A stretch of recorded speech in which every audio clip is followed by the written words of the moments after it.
Hello everyone. आप सभी बड़ों को मेरा सादर प्रणाम, छोटों को मेरा बहुत ढेर सारा प्यार। आशा करता हूँ कि आप लोग अच्छे से होंगे। मेरे प्यारे भाइयों बहनों, फ्यूचर एज अकेडमी से मैं प्रेम पांडे एक बार फिर से आपके समक्ष खुद को प्रस्तुत करने का एक प्रयास कर रहा हूँ। मेरे प्यारे भाइयों बहनों, बच्चों, कल हम लोगों ने बात किया था कि हम लोग अब डिटेल में चीज़ों को समझने का एक प्रयास करेंगे, कोशिश करेंगे कि हम लोग चीज़ों को डिटेल में। मैंने आपसे बोला भी था कि कोई भी ऐसा टॉपिक जो एक बार मैं डिस्कस कर लिया और जैसे फंडामेंटल राइट्स मैंने डिस्कस कर लिया, तो ये नहीं होगा कि मैं दोबारा कभी उस पर डिस्कस नहीं करूँगा। क्या पता हफ्ते में 2-3 बार फंडामेंटल राइट्स पर ही बात करूँ या घुमा घुमा के आपसे क्वेश्चन पूछूँ। क्योंकि मेरे प्यारे भाइयों बहनों, जब तक हम लोग किसी भी टॉपिक को पढ़ के उसके प्रश्नों को जब तक हम नहीं समझेंगे, किसी भी टॉपिक को पढ़िए, आप ज्योग्राफी पढ़िए, हिस्ट्री पढ़िए, इकोनॉमिक्स पढ़िए, करंट अफेयर्स पढ़िए, जब तक उसके क्वेश्चन के जो बौछार हमें नहीं झेलने पड़ेंगे, जब तक क्वेश्चन को समझेंगे नहीं, आप कितना भी पढ़ ले कोई फर्क नहीं पड़ता। ये उसी तरीके से है मेरे प्यारे भाइयों बहनों। जैसे मैं खूब पढ़ाई करूँ 3 साल तक मैं पढ़ाई किया और चौथे साल यूपीएससी का फॉर्म आया, मैं फॉर्म नहीं भरा। तो ये एग्जाम्पल है कि आप पढ़ाई करेंगे तो उस पढ़ाई का मतलब तभी सार्थक मेरे नज़रों में होगा जब आप उस लक्ष्य को भेद पाएंगे और उस लक्ष्य तक पहुंच पाएंगे। तो मेरे प्यारे भाइयों बहनों, पढ़ने के लिए तो आपसे मैं बहुत बार बोल चुका हूं कि दुनिया के सारे बच्चे लगभग पढ़ ही रहे हैं। कुछ बच्चे तो एंजॉय करके पढ़ रहे हैं, कुछ बच्चे तो एकदम ज़बरदस्त पढ़ रहे हैं, कुछ बच्चे तो किसी और चीज़ में कुछ पढ़ाई कर रहे हैं। लेकिन मैं आपसे ये बता दूँ कि आपकी ज़िंदगी में एंजॉय होना चाहिए, ये मेरा भी मानना है। आपकी ज़िंदगी में घूमना टहलना होना चाहिए, ये मेरा भी मानना है। आपकी ज़िंदगी में मूवीज़ देखना, एंजॉय करना, बाहर आना जाना, शॉपिंग करना, ये सब बहुत अच्छी चीज़ है। लेकिन वो जो निरंतरता आपके जीवन में हमेशा होनी चाहिए, वो सतत होनी चाहिए। अगर आपने मान लीजिए आज 5 घंटे आपने पढ़ाई करने का रूटीन बनाया कि 5 घंटे मुझे हर दिन अब 5 घंटे यूपीएससी या पीएससी जिस भी चीज़ की आप तैयारी करने को देना है, तो बहुत ही समझ लीजिए, बहुत ही प्यार से, बहुत ही सकारात्मक सोच के साथ वो 5 घंटे आप सच में फिर जिस भी परीक्षा में आप लगे हो एकदम शालीनता के साथ और इज्जत के साथ, जैसे कहते हैं ना कि पढ़ाई कर रहा है, ये लड़का पढ़ाई कर रहा है, तो पढ़ाई कर रहा है, लेकिन क्या वो सच में पढ़ाई कर रहा है? मोबाइल में गेम खेल रहा है या मोबाइल में सीरीज देख रहा है? तो ये उस तरह तो किताब खोल के लोग मोबाइल लेके सामने बैठे रहते हैं, करते कुछ और रहते हैं, लेकिन बहुत पढ़ाई कर रहे हैं।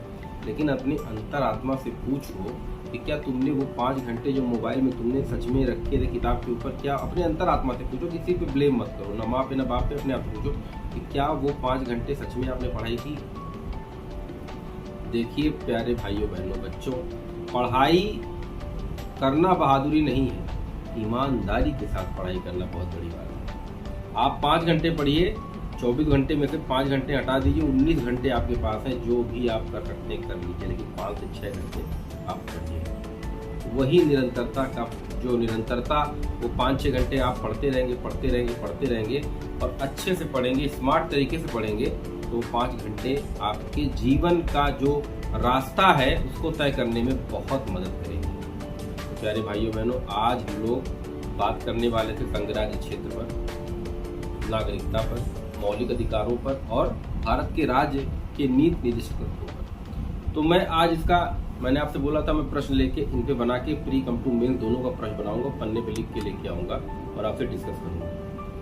लेकिन मैं सोच रहा हूँ कि आज सप्ताह का लगभग अंतिम दिन है, कल मोटिवेशन क्लास होगी, तो क्यों ना इस क्लास को जो क्वेश्चन आंसर का सिलसिला है, जैसे संघराज्य क्षेत्र हो गया, आपका नागरिकता हो गई, मौलिक अधिकार हो गया, डीपीएसपी हो गया, फंडामेंटल ड्यूटीज हो गया, इन 5 टॉपिक पे जोरदार क्वेश्चन और जोरदार डिस्कशन हम लोग मंडे की क्लास से स्टार्ट करेंगे। लेकिन आज जब मैं बोल चुका हूँ कि संघराज्य क्षेत्र, नागरिकता, मौलिक अधिकार और राज्य के नीति निर्देशक तत्वों पे हम बात करेंगे, तो आज थोड़ी बहुत बात तो इस पर करेंगे। जैसे आपको मैं किताबी भाषा, मेरी भाषा को देखिएगा और किताब में ढूंढ लीजिएगा कि जिस तरह मैं बोल रहा हूँ क्या किताब में उसी तरह लिखा हुआ है, क्या उसी तरह लिखा था, या किसी भी बुक में आप ढूंढ लीजिए, अगर मिल जाता तो कमेंट करके प्लीज बताइए। देखिए, संघ और उसका राज्य क्षेत्र, मैंने कहा ना, बहुत समझने का प्रयास करिए दिमाग से। आप दिमाग में एक खाका बना लीजिए कि हमारे देश का कोई भी स्टेट स्वयं से अपने नाम में परिवर्तन नहीं कर सकता, अपने क्षेत्र में विस्तार नहीं कर सकता या स्वयं से स्वतंत्र नहीं हो सकता। ये संविधान भारत को, अखंड भारत की बात करता है। लेकिन जिस दिन भारत में राज्य आपस में ही स्वतंत्र हो जाएंगे तो अखंडता कहाँ दिखेगी। भारत में किसी भी राज्य का परिवर्तन करना हो, उसके क्षेत्रफल में परिवर्तन करना हो, उसका विस्तार करना हो, उसका नाम चेंज करना हो या उसमें कुछ और भी स्पेशल चीजें करनी हो, तो ये सारी पावर हमारे संघ को दी गई है, संसद को दी गई है। संसद ये काम करेगी और संसद को इसलिए इस काम के लिए सौंपा गया है कि किसी, देखिए भाई आवेश सी बात है, उसी प्रकार है जैसे मैं अपने माता पिता का लड़का हूँ और आप अपने माता पिता के लड़के या लड़की होंगे। यदि आपके माता पिता आप पर कंट्रोल रखना अचानक से छोड़ दें कि आप कहाँ जा रहे हैं, क्यों जा रहे हैं, कब आ रहे हैं, तो आप या तो बहुत बिगड़ जाएंगे या तो आप इतने समझदार होंगे, आप कितने भी समझदार हो लेकिन आपके माँ बाप का कंट्रोल आप पे होता है कि नहीं।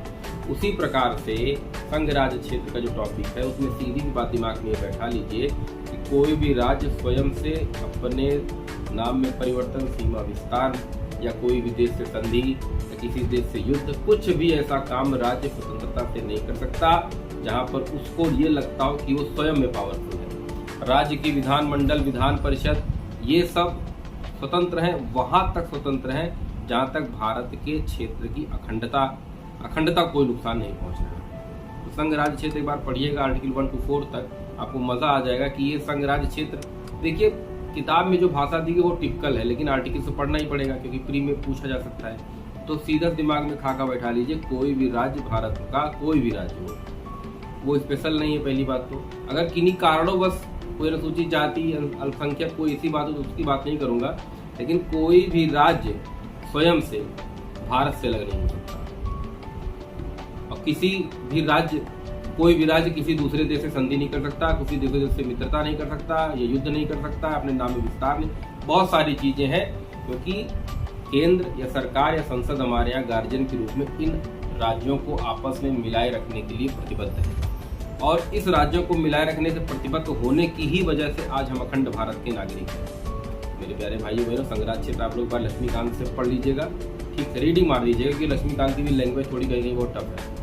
और अब हम लोग बात करेंगे नागरिकता में ये जान लीजिए, छोटा सा बात है कि भारत में जो जन्मा हो, आज़ादी के पहले से भारत में जो रह रहा हो, आज़ादी के पहले जो भारत में रहता था वो तो भारत का नागरिक हुआ, जिसके माँ बाप पहले भारत में रहते हो वो भी भारत का नागरिक हुआ, या माता पिता जो भारत में रहते हो उसके बच्चे भी यहाँ के नागरिक होंगे। ये सब चीज़ें आप नागरिकता जब लक्ष्मीकांत साहब को खोलोगे पढ़ोगे तो आपको समझ में आएगा कि कैसे नागरिकता को हम पढ़ें। तो इसको मैं आर्टिकल बाय आर्टिकल मंडे से स्टार्ट करूंगा, इसको बुरा मत मानिएगा आप लोग, क्योंकि आज का समय मैं खुद भी थोड़ा सा व्यस्त रहा हूँ और मैं नहीं कर पाया उसको, सॉरी, मैं इसके लिए क्षमा चाहता हूँ। लेकिन मंडे से वो ये संघ राज्य क्षेत्र, नागरिकता, मौलिक अधिकार और DPSP में कुछ भी ऐसा नहीं बचेगा जो आपको नहीं आ जाएगा मेरे प्यारे भाइयों बहनों।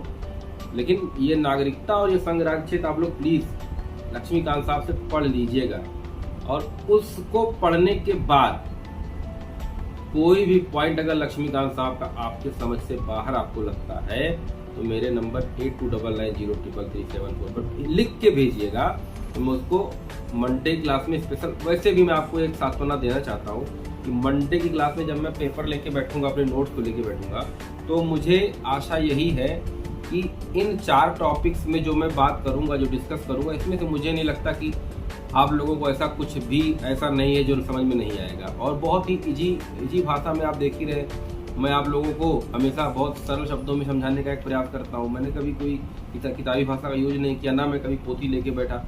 मैं कभी भी अगर कुछ लेके बैठूंगा भी तो अपने नोट्स लेके बैठूंगा जो मंथन के दौरान मैंने बनाए हैं, ना कि किसी ने मुझे बनवा के दिए, मेरे खुद के बनाए नोट्स हैं।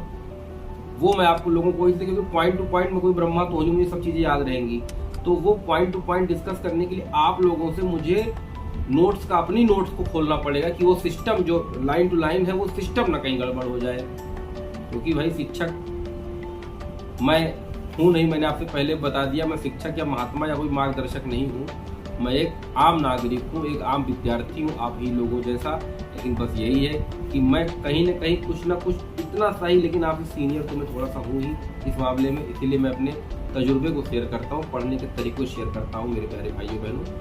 तो बस मेरी सफलता आप लोगों के हाथ में ही है, और आप लोगों की सफलता मेरे हाथ में, ये मैं नहीं कहूँगा, लेकिन मेरी सफलता आप लोगों के हाथ में है। जितना आप लोग हमको प्यार देंगे, जितना आप लोग हमारे चैनल को सब्सक्राइब कर ही रहे हैं। कल मुझे बहुत अच्छा लगा कि एक साथ लगभग 50 से 60 बच्चों ने चैनल को सब्सक्राइब किया। बहुत बहुत बहुत आभार आप लोगों को, बहुत सारा धन्यवाद आप लोगों को कि आप लोगों ने इस चैनल को इतना प्यार दे रहे हैं, आप लोग इसको इतना ज़्यादा प्यार दे रहे हैं। तो ये बहुत ज़्यादा आप लोगों का मैं शुक्रगुजार हूँ। धन्यवाद दिल से, हृदय से, तहे दिल से कि आप लोगों का प्यार ऐसे ही मुझे मिलता रहेगा। तो एक दिन शायद मैं कुछ ना कुछ अच्छा कर सकूँ। मेरे प्यारे भाइयों बहनों, संघ राज्य क्षेत्र और नागरिकता मौलिक अधिकार TPSP, इसको आप लोग केवल एक बार रीड कर लीजिए। एक बार, 2 बार, 3 बार, 4, 5 बार पढ़िएगा इसको। उसके बाद मंडे को हम लोग बैठ के आपस में बात करेंगे। और कल का जो संडे का अंक होगा उसमें हम और हमारे जितने प्यारे बच्चे भाई बहन हैं, भैया लोग हैं, हम लोग सिर्फ अपनी चीज़ों को शेयर करेंगे कि आज पढ़ने का क्या तरीका होना चाहिए, आज के युग में कैसी चीज़ें चल रही हैं, अब हम लोग को कैसे रहना चाहिए, हम लोग को कैसे पढ़ना चाहिए, हम लोग को कैसे खाना चाहिए, हम लोग कपड़े कैसे पहनने चाहिए, हम लोग की ड्रेसिंग सेंस क्या होनी चाहिए। हम लोग कल इस पर बात करेंगे मेरे प्यारे भाइयों बहनों। और मैं हमेशा दिल से आज सच बता रहा हूँ, इस चैनल पर आके मैं आपको अपने दिल की एक बात बता रहा हूँ कि मैं कभी भी किसी के लिए भी, अगर मेरी तरफ से इतनी सी भी सहायता होती है और किसी के लिए भी होती है, तो मैं प्रयास करता हूं कि मेरे भाई बहनों के लिए कुछ ना कुछ मैं करूं। मेरे प्यारे भाइयों बहनों, मैं कभी भी, मैसेज आया था कि स्टूडेंट का मेरे, हाँ, स्नेहा लड़की का मैसेज आया कि सर कल की क्लास बहुत अच्छी थी। थैंक यू बेटा, बहुत बहुत धन्यवाद, बहुत बहुत धन्यवाद कि आपने फिर से मैसेज करके मुझे इतना अच्छा, बहुत बहुत धन्यवाद। कल का ये प्यार जो बच्चों ने इतने सारे सब्सक्राइब एक साथ किए, मेरे बच्चों ने इतने, मतलब मेरे भाई बहनों ने इतना ज़्यादा प्यार दिया कि आज मैं बहुत खुश हूँ। और मुझे अच्छा लग रहा है कि हाँ, मैं जो मेहनत कर रहा हूँ उसका थोड़ा सा बेनिफिट आप लोगों की वजह से मुझे मिल रहा है। मेरे प्यारे भाइयों बहनों, इस चैनल का प्रचार प्रसार अब आपकी जिम्मेदारी है और आपका कर्तव्य है कि आप अपने भाई के इस चैनल को, अपने मेंटर के इस चैनल को, अपने जो भी आप समझते मुझे, उसके चैनल को प्रचार प्रसार करना। क्यों करना?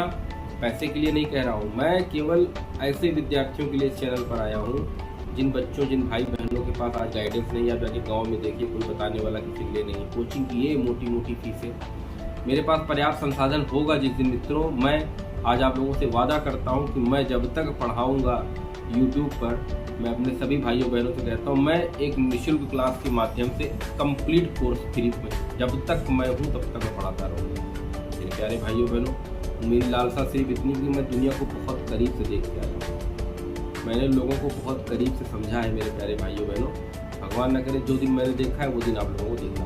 मेरे प्यारे बच्चों, भाइयों बहनों, बड़े भाई लोग, आप जहाँ पे भी रहिए, खुश रहिए, मस्त रहिए। और हमेशा आप लोग का जो ये तरीका होता है, चाहे वो बड़े भाई कोई हो, चाहे कोई बिटिया हो, या कोई भैया लोग हो, या कोई बच्चा हो, हमेशा एक बात याद रखिए, ज़िंदगी में आप खूब इंजॉय करिए, खूब लाइफ को खूब ज़्यादा ब्यूटीफुल, एकदम मस्त रहिए, लेकिन अपने लक्ष्य को एकदम स्ट्रेट रखें, क्योंकि वो लक्ष्य जब पूरा हो जाएगा तो दुनिया की सारी खुशियाँ, मान सम्मान, शक्ति प्रतिष्ठा, हर चीज़ आपकी हमेशा मिलती है। अभी माँ बाप के पैसे पर या किसी के पैसे पर हम अपने आप को अच्छा दिखाने का प्रयास करते हैं, अच्छा दिखाने का प्रयास कर रहे हैं, तो ये भी अच्छा ही है, क्योंकि यही एज, अगर हम फैशन नहीं करेंगे, अभी अच्छा नहीं पहनेंगे तो कब पहनेंगे। लेकिन आने वाले समय में जब आप खुद से अपना कुछ करेंगे तो वो माता पिता के बीच, परिवार के बीच, भाई बहनों के बीच एक गर्व की बात है। तो मैं हमेशा यही चाहता हूँ कि मेरे भाई बहन, मेरे बच्चे जो भी चैनल को देख रहे हैं, वो खूब सफलता की तरफ बढ़े नहीं, बल्कि सफलता की तरफ दौड़ लगा दें। मेरे प्यारे भाइयों बहनों, आज का ये अंक और आज की ये बातें मैं प्रेम पांडे यहीं ख़त्म करता हूँ। जय हिंद।